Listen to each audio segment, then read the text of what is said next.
आंदोलन होता है उसमें एक शक्ति होती है और वो शक्ति जनता की ताकत होती है। अब इस ताकत से सरकार को सचेत रहना होता है कि उससे आंदोलन के कारण लोगों को परेशानी न हो, आंदोलन के कारण कानून व्यवस्था की स्थिति न बिगड़े। ये तमाम चीज़ें चिंता करती है सरकार। एक डॉक्टर समूह जब हड़ताल पे जाता है तो मरीजों के मरने की आशंका रहती है, तो इसका मतलब थोड़े है कि डॉक्टर जो है मरीज का विरोधी है घोषित कर दें। इसका मतलब डॉक्टर को अधिकार नहीं है आंदोलन करने का। आंदोलन होगा, डॉक्टर अगर आंदोलन पे जाएंगे तो मरीज की मौत होगी, लेकिन इसकी जिम्मेदारी चुनी हुई सरकार की होती है कि वो मरीज की मौत ना हो और डॉक्टर को आंदोलन पे रोके, क्योंकि जनता ने सरकार को चुना है, डॉक्टरों को नहीं चुना है। जनता, ये मूल बात को समझना पड़ेगा। अब है कि आंदोलनकारी का जो पेंट किया जा रहा है कि ऐसे हैं वैसे हैं। देखिए, सबसे पहले सड़क को जाम किसने किया? भाई सड़क जाम तो किसानों ने नहीं लगाया। सड़क जाम कीले ठोकी गई, बड़ी बड़ी सीमेंट की चीजें बनाई गई, गिट्टी भरे गए, क्या नहीं किया गया? ऐसा तो दुनिया में कहीं नहीं हुआ भाई, दुनिया में कहीं नहीं हुआ। लेकिन ये चीजें हुई, जाम लगाया, सड़क जाम सरकार ने लगाया। सरकार को क्या हक है सड़क जाम लगाने का? भाई पंजाब हरियाणा हाईकोर्ट पूछ रहा है, हक क्या है सरकार को कि सड़क पर जाम लगाए? तो गलत की शुरुआत सरकार ने कर दी। अब वो ट्रैक्टर, अगर उसने तैयारी की कि हम इस बैरिकेड को तोड़ेंगे, तो वो उस ट्रैक्टर में जो भी बदलाव का जिक्र अवधेश जी कर रहे हैं, उस बदलाव के लिए जिम्मेदार सरकार हुई कि वो आंदोलनकारी हुआ। उसने क्यों इस तरह से सीमेंटिंग की बैरिकेड की? उसको क्या हक है सरकार को कि सड़क पर चलने नहीं देंगे, दिल्ली में घुसने नहीं देंगे? दिल्ली क्या किसी के बाप की है? दिल्ली क्या किसानों की नहीं है? क्या आम जनता की दिल्ली नहीं है? और लेकिन दिल्ली में हम घुसने नहीं देंगे, ये कौन सा संकल्प है? ये संकल्प ही अलोकतांत्रिक है। जब आप सरकार जब अलोकतांत्रिक हो जाएगी, सरकार तो बुलडोजर न्याय बोलती है भाई।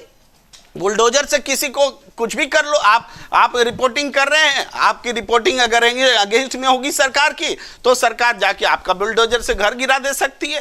भाई क्यों हम 144 धारा तोड़ेंगे तो हमारा घर सरकार बुलडोजर से गिरा दे सकती है? क्यों आप पूछ नहीं सकते? बुलडोजर न्याय है। जब सरकार जब बुलडोजर न्याय को न्याय बताएगी तो जनता से क्या आप अपेक्षा करते हैं? जनता तो, आंदोलन तो होता ही है कानून को तोड़ने के लिए। आंदोलन का 144 धारा फॉलो करके आंदोलन होगा कि डिसिप्लिन में आइए, लाइन में लग जाइए और दिल्ली में जाइए। आंदोलन होता है सरकार को झुकाने के लिए, दबाने के लिए, बात करने के लिए, सहमति पर पहुंचने के लिए। यह एक प्रेशर होता है। अब इस आंदोलन को आप पूछ लीजिए, ये क्या विपक्ष में भारतीय जनता, कौन पार्टी है जो विपक्ष में नहीं रहा और सत्ता पक्ष में नहीं रहा इस देश में? तो विपक्ष में जब रहते हैं तो क्या इन्होंने आंदोलन नहीं किए? क्या किसी पार्टी ने आंदोलन नहीं किए? क्या कोई कह सकता है कि किसी पार्टी के आंदोलन में कभी कोई हिंसा ही नहीं हुई? हिंसा भी हुई है और हिंसा को बर्दाश्त भी किया गया है। यहां तक कि जेलों में भेज दिए जाते हैं, बहुत सारे मुकदमे दर्ज किए जाते हैं, सारे मुकदमे वापस लेते हैं, इसके बावजूद कि उसका नेचर क्राइम वाला होता है आंदोलन के दौरान। क्यों? क्योंकि फाइनली हम समाज में एक व्यवस्था चाहते हैं। ये आंदोलन हो क्यों रहा है? कौन सी नई मांग आ गई भाई? ये सारी मांगे सरकार की मंजूर की हुई मांगे हैं। ये मांग नहीं है, ये तो वादा पूरा करो आंदोलन है। तो वादा पूरा करने के लिए भी आंदोलन करना पड़ेगा क्या?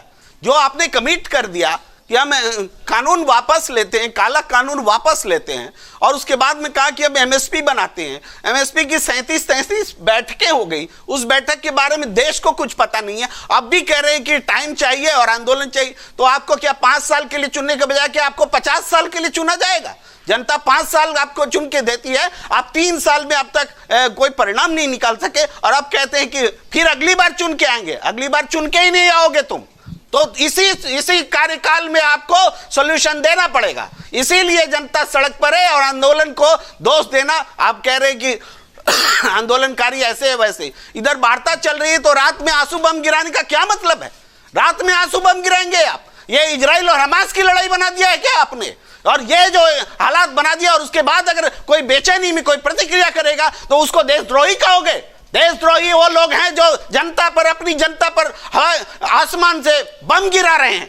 ये अलोकतांत्रिक सरकार है, ये जनता विरोधी सरकार है और इसका जवाब जनता देगी। नमस्कार, दुनिया दी बेहतरीन cath lab white medical college and hospital Bungal से एस्टेब्लिश हो गई है।